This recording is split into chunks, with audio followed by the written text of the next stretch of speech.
Hoy en Literatura para Oír, el premio Georg Büchner 2026, Alemania, a la escritora Christine Wunicke, y Cromwell Jara Jiménez, Perú. Un duelo y un premio.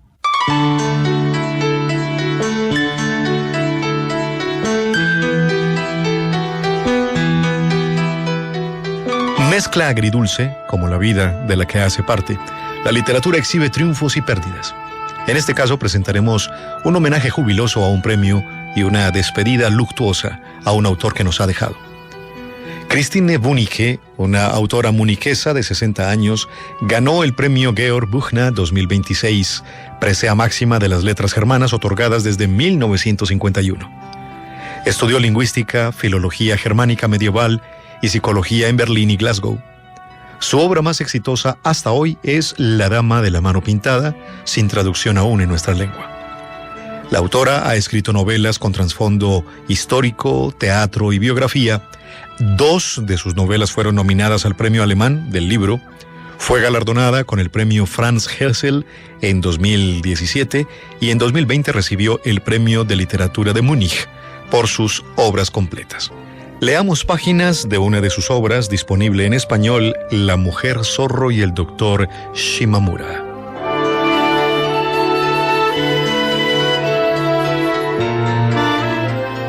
El invierno tocaba a su fin y la fiebre inició su escalada de forma puntual.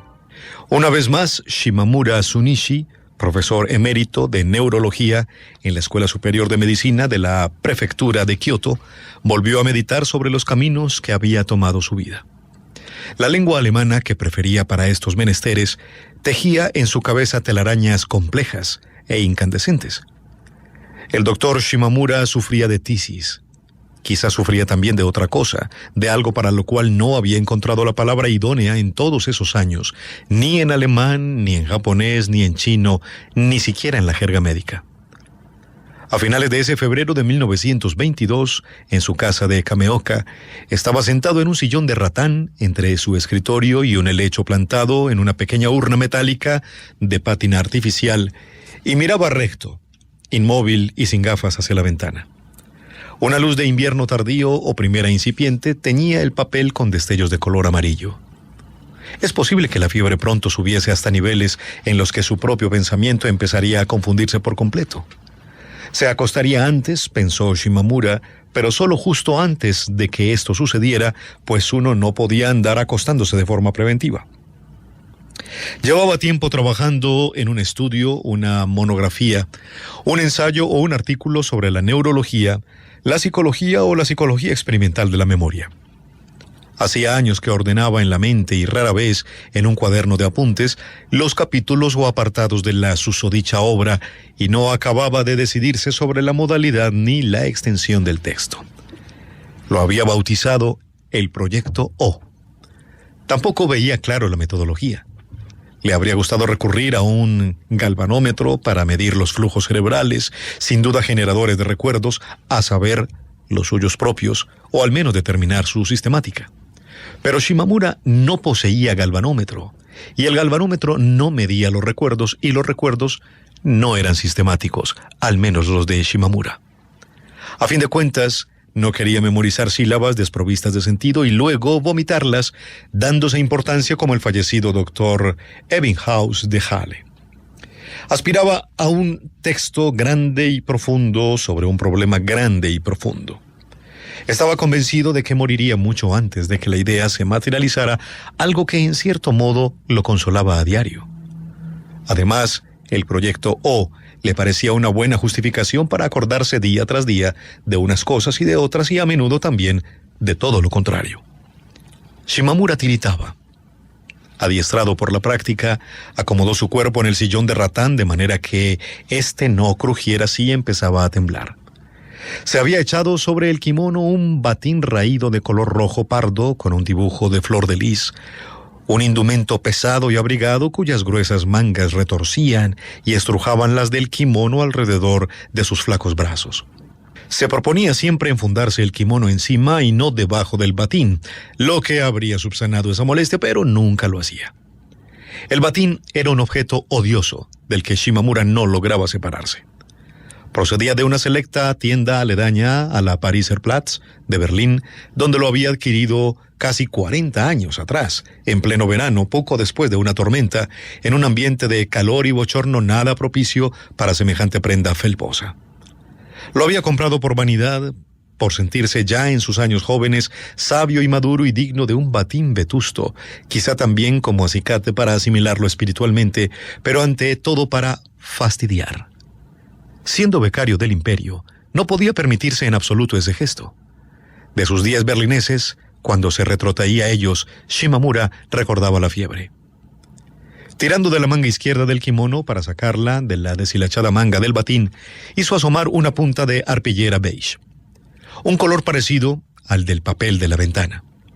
Shimamura se acordó de un baile de disfraces en Viena, donde había lucido el entonces nuevo y flamante batín de la flor de lis, complementado con un gorro de dormir, uno de mujer, según se describió más tarde. Iba de enfermo imaginario de Molière. Toda la noche, a medida que se emborrachaba de forma paulatina y progresiva, se había paseado con un accesorio sacado del manicomio del Brünfeld, un termógrafo alojado en una caja forrada en piel de imitación de serpiente.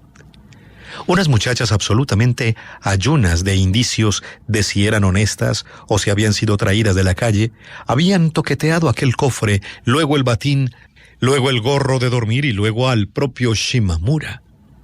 De este modo había desperdiciado toda una noche de carnaval vienés en un salón repleto de inmundicia y de papeles de colores. Quizá había hecho de médico, aplacando un estómago sublevado o una crisis nerviosa, todo ello originado por tanta vuelta de vals. O quizá no. ¿Quién lo habría invitado? Probablemente le había ocasionado una amarga decepción a la persona en cuestión. Ya entonces, todavía becario del imperio en el extranjero, el doctor Shimamura no era lo que se dice el alma campechana. No obstante, a las muchachas vestidas como muñecas o con abigarrados trajes de payasos sí las había hecho reír. Siempre hacía felices a las jóvenes y a las no tan jóvenes. Todas sentían debilidad por Shimamura Shunichi. Constituía un capítulo aparte en sus recuerdos. Sentir debilidad no era la expresión correcta y hacer feliz seguramente tampoco. Shimamura fue a buscar uno de sus cuadernos de apuntes casi vacíos en el cajón del escritorio y lo guardó en el bolsillo del batín junto a los pañuelos y el frasquito de alcanfor. El doctor Shimamura tenía 4 cuidadoras: Sachiko, su esposa; Yukiko, la madre de esta; Hanako, su propia madre, y una criada a la que a veces llamaba Ana, pero más a menudo Luis. La había sacado del manicomio quiotense en ocasión de su paso al emeritazgo, llevándosela a modo de souvenir, porque nadie sabía si bien era paciente o enfermera y tampoco recordaba su nombre. A Shimamura le había inspirado lástima. En su función de director de la clínica tenía fama de hombre de buen corazón, siempre atento para que nadie resultara lesionado, se sintiera atormentado sin consuelo u ofendido más de la cuenta al ser examinado. Shimamura había abogado por el empleo de enfermeras en la sección masculina porque surtían un efecto apaciguador, y tampoco había escatimado nunca en hipnóticos. Asimismo, había encargado a un colchonero la fabricación de gruesas colchonetas de pared a fin de recubrir con ellas las salas de los pacientes más exaltados. Fueron esas colchonetas especiales, inventadas por Shimamura, las que ocuparon la mayor parte del discurso pronunciado con motivo de su retiro, lo que al cabo de una vida entera consagrada a la medicina no dejaba de suponer cierta decepción. Encerrado en su concha de Kameoka, donde no molestaba, como solía decir, y donde llevaba años aguardando la muerte, había hecho levantar mediante colchonetas similares, yeso, madera y algunas piedras, un par de sólidos tabiques que aislaban su cuarto del resto de la casa. En uno de ellos había una puerta europea con manija de latón. Los artesanos, fieles ejecutores de sus instrucciones, consideraron que aquella construcción ponía en peligro la estabilidad de todo el edificio. En cualquier caso, no servía para mantener a raya a las 4 mujeres. Sentado en el sillón de ratán al lado de su escritorio y mirando hacia la ventana, el doctor Shimamura percibía su run-run en 4 lugares distintos de la casa, y 3 de ellas no tardarían en entrar por la puerta para interesarse por él. Tanto Hanako como Yukiko habían superado con creces los 80. Hanako, como su hijo, era asténica y estirada. Yukiko, una bola mullida, se tomaba las cosas con más filosofía. Durante los años en los que cuidaron juntas del doctor, sus voces se habían ido asemejando entre sí hasta tal punto que Shimamura a veces no sabía decir cuál de las dos susurraba tras la puerta. En sus sueños a menudo se fundían en una sola figura materna que de forma alterna se dilataba y se contraía como el fantasma de humo en los cuentos de viejas. Yukiko de vez en cuando iba al templo donde gastaba dinero para luego volver a casa de buen humor. Hanako leía novelas modernas, todas escritas por mujeres que trataban con delicadeza problemas familiares. Ambas eran viudas desde hacía muchos años. Shimamura no sabía decir si lo que sentían la una por la otra era odio, amor, solidaridad, rivalidad, o nada más que aquella envidia cómoda e insípida que resulta de cada convivencia humana que ha durado ya demasiado tiempo. La enfermedad de Shimamura era el sol alrededor del cual orbitaban Hanako y Yukiko, y en el que se calentaban también.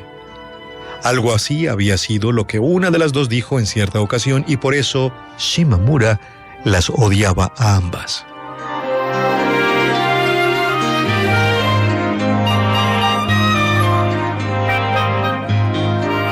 Con Sachiko estaba casado desde hacía 31 años.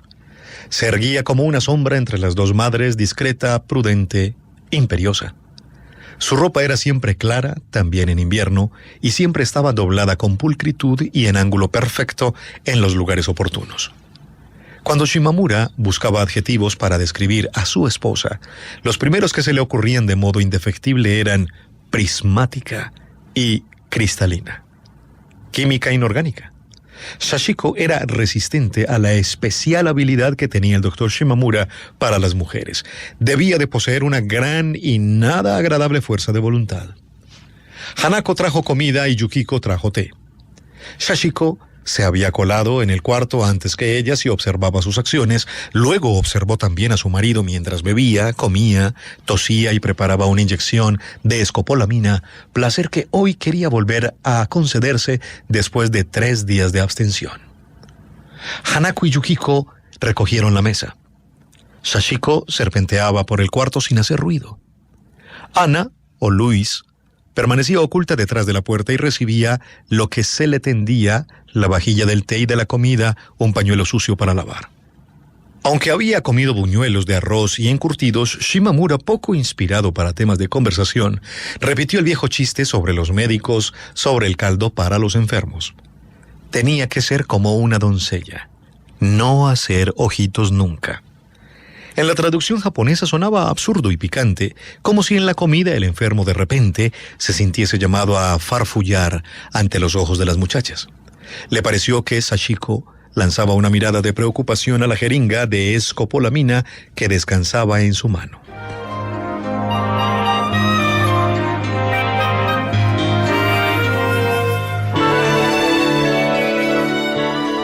Las mujeres se marcharon. Solo la muchacha Ana o Luis seguía trajinando detrás de la puerta. Shimamura oyó sus pasos quedos, planos. Caminaba con los pies levemente abiertos en V, una deformidad de la cadera. Había muchos defectos en Ana o Luis, pero Shimamura no atinaba a dar con el defecto fundamental.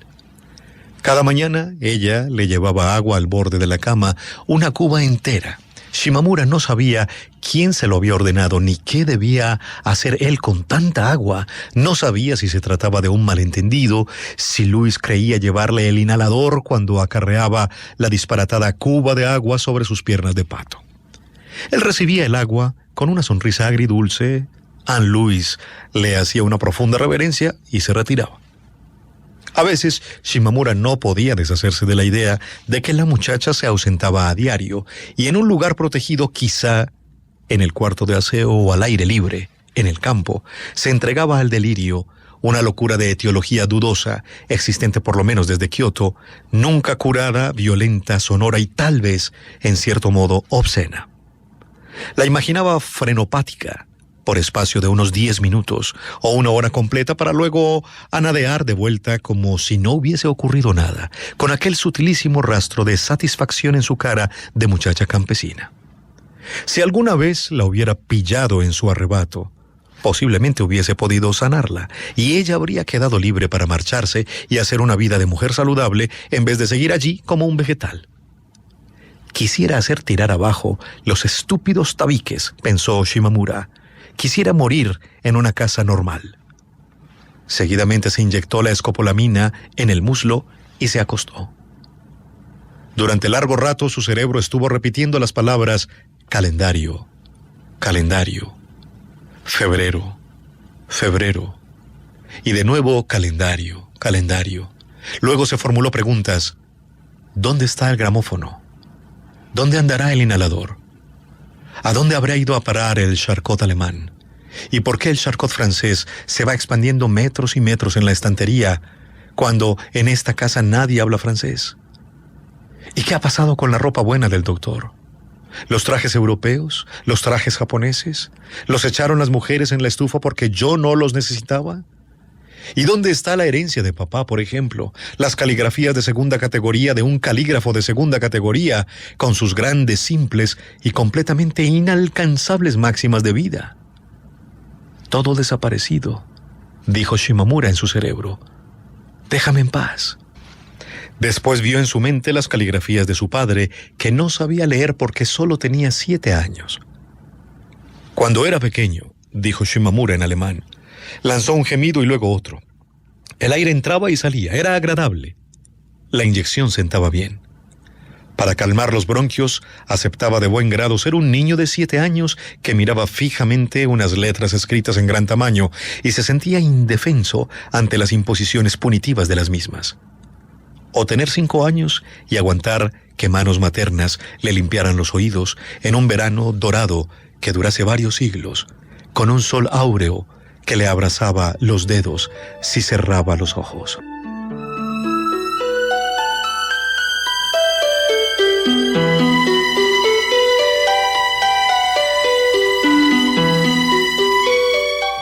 Hasta ahí Christine Wunicke.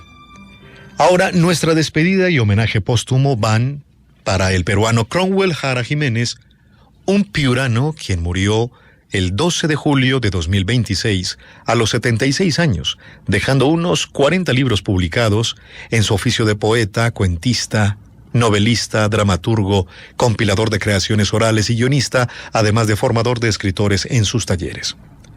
Montacerdos, publicada en 1981, fue su trabajo más reconocido, rastreando las vidas de los marginados en los sectores populares de Lima. Ganó el premio José María Arguedas por su cuento Hueso Duro, cuento ambientado en el norte del Perú y relatado a través de los ojos de un niño. De su larga trayectoria como escritor que enseña a escribir, esta entrevista.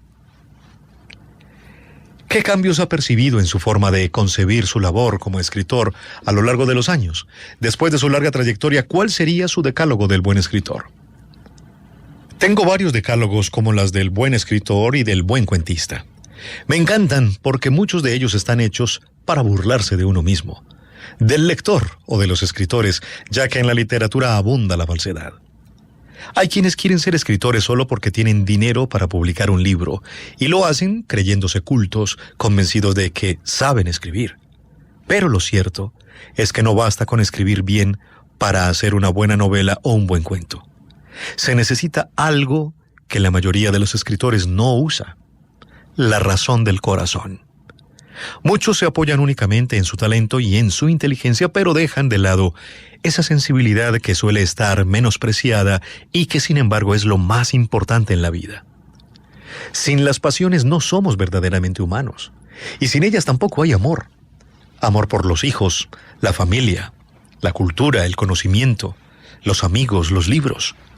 Los escritores entonces estamos hechos de arrebatos y pasiones. Ahí están Cervantes, Shakespeare, Homero, Virgilio, Dostoyevsky, Chekhov, Hemingway. Este último tan apasionado que su vida terminó en suicidio. Porque la pasión, aunque necesaria, también debe tener sus límites para no perder la cordura. Los escritores amamos la locura. Yo, por ejemplo, quisiera ser el loco de todas las artes, como lo fue Picasso, o como Vallejo, que se atrevió a escribir Trilce. Ese tipo de locura creativa la deseamos para todos. En ese sentido, Sí hay jóvenes, adultos o ancianos que quieren escribir y se sienten mal porque no tienen posibilidades, pero sí tienen pasión. Entonces los necesitamos. Muchas veces ellos son los más incomprendidos, los que sufren bullying, los acusados de locos o de torpes. Miremos a Hans Christian Andersen. Cantaba muy mal, aunque soñaba con ser cantante lírico. También quiso ser actor, pero era pésimo. Así que solo le quedó escribir cuentos para niños y le salieron geniales, incluso mejores que los de García Márquez o Borges. El público lo adoró y él descubrió que sí tenía talento. Además lo acusaban de loco y aún así los niños lo aplaudían. Y es ese tipo de escritor, el que escribe desde la pasión y la locura, el que queda en la historia de la literatura. El artista, por ser distinto y dedicarse a la lectura, muchas veces es mal visto, pero paradójicamente son ellos los verdaderos genios. ¿Cuál sería el momento que para usted marca su trayectoria como escritor? Me di cuenta de que había empezado a ser escritor el día en que me recibieron entre 50 u 80 chicos con pancartas y flores. Fue un momento inolvidable. Como testigos estaban mi sobrino y también Jorge Kishimoto, uno de los presentadores de mi libro Phil Vallejo, Moriré en París. Jorge es un gran conocedor de la obra de César Vallejo. Tiene todos los libros originales y sabe bien que mi novela está inspirada en la vida del propio Vallejo. Recuerdo que ese día habló muy bien de mi libro, pero también se lamentó de algo. Dijo que el problema era que yo era peruano. Según él, si yo hubiera vivido en México o en Europa, ya estaría lleno de plata gracias a mi novela, pero que como había publicado en el Perú, pocos se interesan en mis libros. ¿Qué nos podría comentar de su larga experiencia como tallerista de cuento? ¿Qué enseñanzas le ha dejado? Yo era muy tímido y fueron mis hijos quienes me motivaron. Un día, casi a la fuerza, me llevaron y me hicieron dar un taller improvisado. Así fue como empecé con los talleres, porque antes solo los hacía en cafeterías, entre amigos, sin mayor pretensión. Desde ese día todo cambió. Empecé a ganar algo de dinero porque en ese tiempo yo andaba bien misio. Luego vinieron más invitaciones. Me llamaron para hacer talleres en universidades, escuelas, ministerios e institutos pedagógicos de Ica, Puno, Cusco, Arequipa y Trujillo. ¿Cuáles son sus maestros literarios, artísticos o cinematográficos? Responde Cromwell Hara. Leo más poesía que narrativa y uno de mis referentes es François Villon, porque tiene una forma y un lenguaje que me recuerdan mucho a Vallejo. Hasta ahora nadie lo ha estudiado como el Vallejo de su época.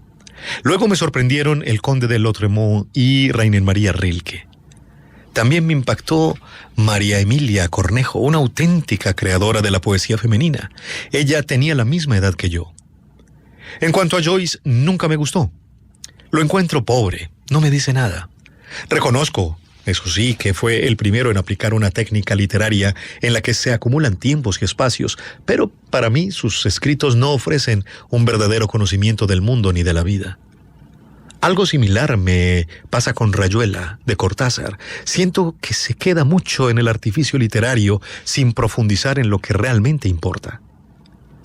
De acuerdo con su experiencia de vida, ¿cuáles son sus percepciones en cuanto a la literatura peruana actual? Siento que hoy en día se ha convertido en una voz común y repetida por todos lados. Ahora abundan los poetas y cuentistas, y muchos dicen que las grandes novelas ya no se venden, que es mejor optar por la brevedad. Pero esto es solo una estrategia comercial, una reacción al negocio editorial.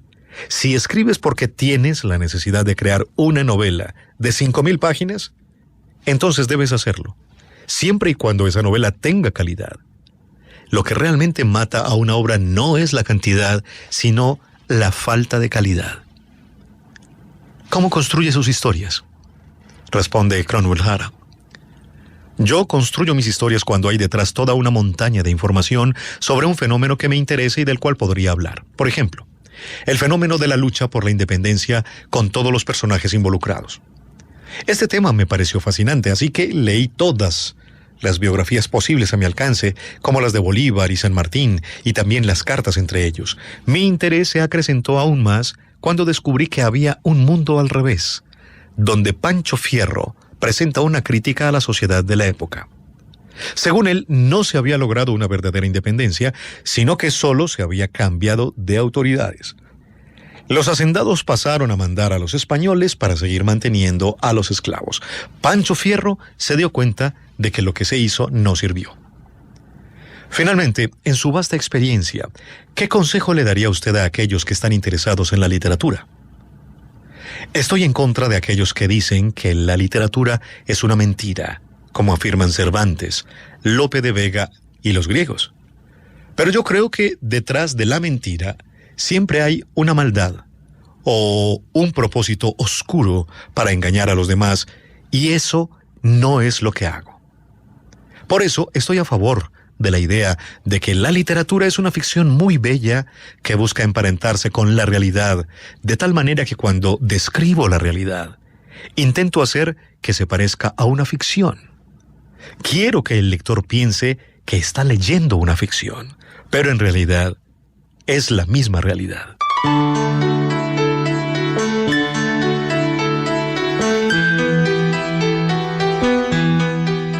Hoy en Literatura para Oír, una mezcla agridulce. Un duelo por Cromwell Jara Jiménez, el escritor peruano, fallecido el 12 de julio de 2026, y una celebración, el premio Georg Büchner 2026, premio alemán, a Christine Wunicke.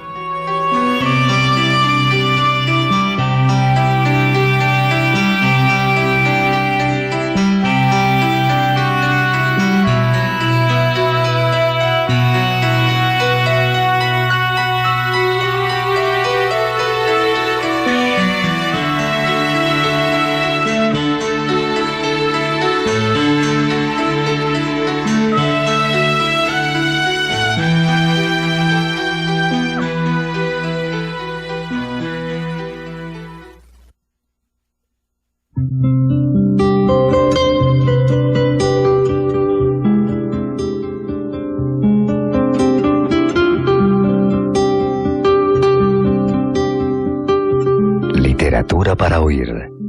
Textos, relatos, cuentos y narraciones hablados. Realizador Jorge Echavarría. Lector Carlos Ignacio Cardona.